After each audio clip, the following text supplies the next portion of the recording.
In this video, I will show you how to remove photo background using Canva for free. At first, I'm going to create a design. I will choose a custom size.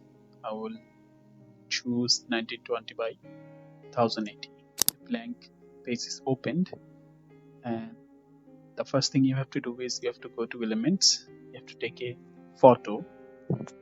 I will search for portrait. I'm going to take this one.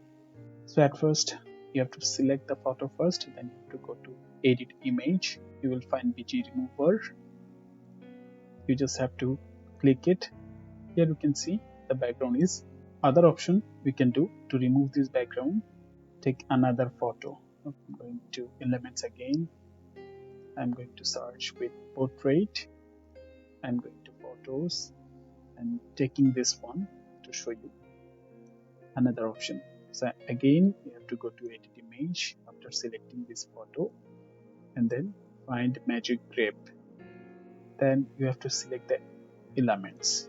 I'm going to select this one as I want to pick this person photo from this background, and I will hit the wrap.